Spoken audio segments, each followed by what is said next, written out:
Sadə, təvəzzökar, səmimi insan olan Çingiz müəllim 1968-ci ildə Azərbaycan Tibb Universitetini bitirdikdən sonra bütün əmək fəaliyyətini bu universitetə həsr eləmişdir. Bu universitetdə assistentlikdən professora, kafedra müdürlüyünə qədər yüksəlmişdir.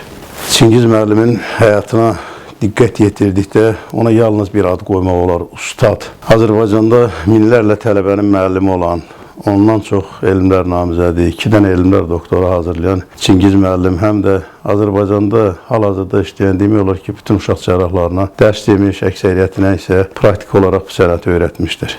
Eyni zamanda Çingiz müəllimlə mənim tanışlığım 1989-cu ildə mən Azərbaycan Tibb Universitetinin Pediatriya Fakültəsinə daxil olanda elə birinci kursda Çingiz müəllimlə tanış olmuşam. O gündən 37 il ərzində demək olar ki, bizim Çingiz müəllimlə mütəmadi əlaqələrimiz var. Çingiz müəllim mənim həm bir praktik həkim kimi yetişməyimdə, həm bir alim kimi yetişməyimdə müstəsna xidmətləri olub. Mənim həyatda bəzən tək tibb sahəsində deyil, digər sahələrdə də, gündəlik həyatımda qarşılaşdığım hər hansı bir çətinliklə bağlı nə vaxt Çingiz müəllimlə məsləhətləşmişəmsə, demək olar ki, mənə həmişə düz yol göstərib. Bəzən Çingiz müəllim yanına məsləhətə gedəndə öz qəlbimdə bu məsələ necə həll edəcəyim barədə fikirlərimlə Çingiz müəllim verdiyi tövsiyələr üstə düşməsə də, mən son nəticədə Çingiz müəllim tövsiyəsini əməlləmişəm və demək olar ki, heç vaxtda yanılmamışam.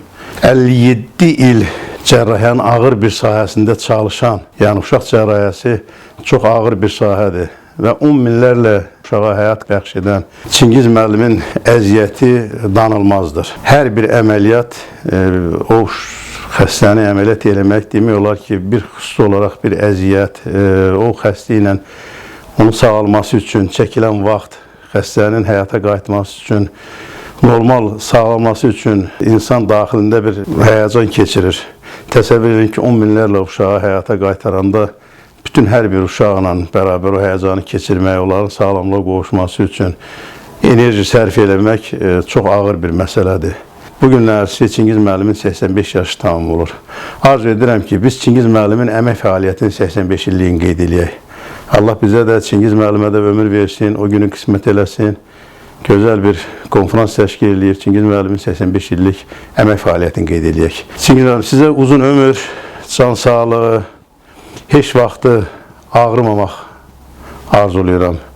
Yaşayacağınız, bugünə qədər yaşadığınız, ayaqüstə yaşadığınız, sağlam ömür sürdüyünüz bu həyatda bundan sonra da Allah sizə bəxş edildiyi ömrü sağlam, ruh yüksəkliyi ilə yaşamağı arzulayıram sizə.